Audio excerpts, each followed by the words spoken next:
दावा किया जा रहा है मुतासरा फैमिली की तरफ से कि कुछ दिन कबल जो है मकामी एमएनए के साथ वो डीपीओ साहब रिहाड़ी से भी मिले और उनको बताया भी इस हवाले से कि जो मकामी एसएचओ है उनके साथ उनकी कोई आपस में रंजिश चल रही है। इसमें क्या सदाकत समझते हैं? देखें, मेरे साथ इस किस्म की कोई मकामी एमपीए या एमएनए साहब की कोई मेरी ऐसी कतन कोई बात नहीं हुई।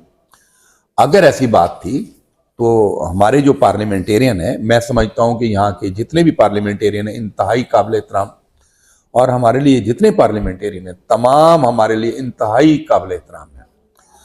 वो अगर हमें हुक्म करते और हमें इस चीज़ की गारंटी देते कि ये बंदा अपनी जराइम की दुनिया को ख़त्म करके ये अब शरीफाना ज़िंदगी गुजारना चाहता है, तो हम डेफिनेटली उसके साथ कानून और ज़ाब्ते के मुताबिक जो है वो ट्रीट करते।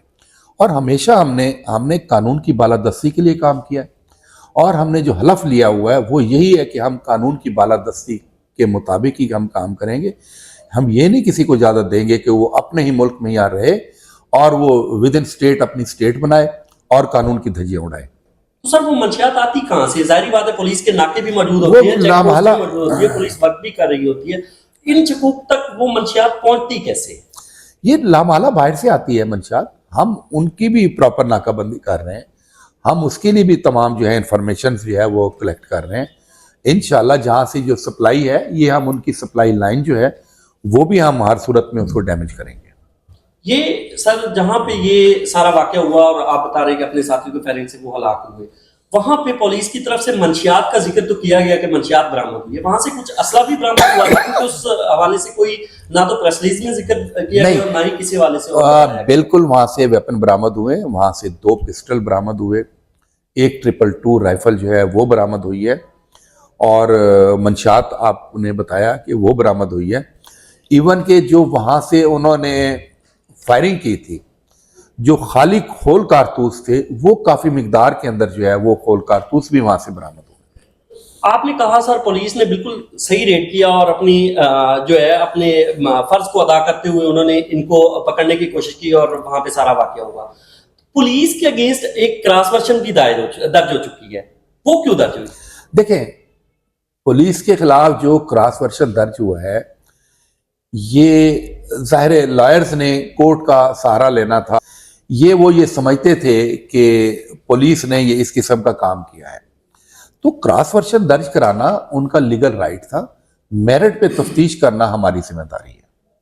आप समझते हैं कि एक एफआईआर, क्रॉस वर्जन एक एफआईआर ही होती है जब वो दर्ज हो चुकी है, उसके बाद अगर वो क्रॉस वर्जन या एफआईआर किसी आम आदमी के खिलाफ होती है तो अगले दिन उसको अरेस्ट किया जाता है या उसके खिलाफ कोई ना कोई कार्रवाई की जाती है। इस वक्त भी जो उसमें नामजद है वो तो अपनी ड्यूटी पर मौजूद है, तो क्या ये नहीं समझते कि कानून से हटके कुछ हो रहा है? नहीं, देखिए, ये जहां तक आप बात कर रहे हैं कि एफआईआर दर्ज हो जाए तो फौरी तौर पे उसको गिरफ्तार कर लिया जाए, कतन ऐसा कानून में कोई ऐसी बात नहीं है। जब तक आपके खिलाफ मटेरियल एविडेंस नहीं आ जाती, एफआईआर आपके खिलाफ भी दर्ज हो सकती है, एफआईआर मेरे खिलाफ भी दर्ज हो सकती है, और मोस्टली लोग जो है वो झूठी एफआईआर भी दर्ज करवाते हैं। तो इसका मकसद ये नहीं है कि जिसके खिलाफ एफआईआर दर्ज हो गई और उसको गिरफ्तार पहले कर लिया जाए, फिर उसकी तफ्तीश की जाए, बाद में पता लगे कि ये तफ्तीश में बेगुनाह था।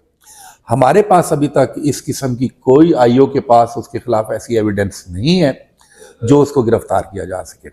हमारी कोई डिपार्टमेंटल इंक्वायरी में भी अभी तक इस किस्म की कोई बात नहीं है कि उसका कोई इसमें फॉल्ट था या उसकी नेग्लिजेंसी थी या उसकी मैलाफाइडी थी। तो अगर कोई ऐसी बात होगी तो हम डेफिनेटली, मुल्जमान को भी अपनी सफाई का पूरा मौका है और हम उनको पूरा मौका देंगे। सर वुकला आज भी हड़ताल पर हैं, एहतजाज कर रहे हैं, तो वुकला से आपकी कोई मुज़ाकरात हुए, उनके साथ कोई आपकी मीटिंग हुई? जी, हमारी वुकला से हम हमेशा एक पेज पर रहे हैं, वुकला कोई हमसे बाहर नहीं है, हमारे भाई हैं, वो हमारे लिए इंतहाई काबिल एहतराम है, और मैं समझता हूँ कि इस मुल्क का एक बहुत बड़ा सतून है वुकला।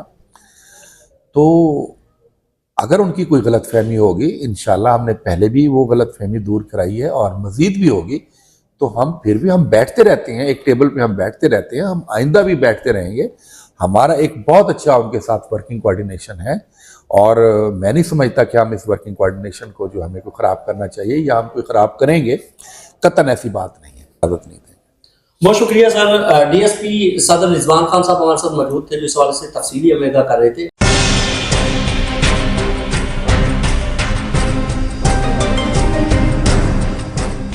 नाज़रीन, आज के प्रोग्राम में हमने कोशिश की कि हम उन कानून के रखवालों से भी बात कर सकें और उस माँ की आवाज़ बन सकें जो इंसाफ मांग रही है। आज हमने वुकला के वो सवालात भी कानून के रखवालों के सामने रखे जिनको लेकर वो सड़कों पर हैं।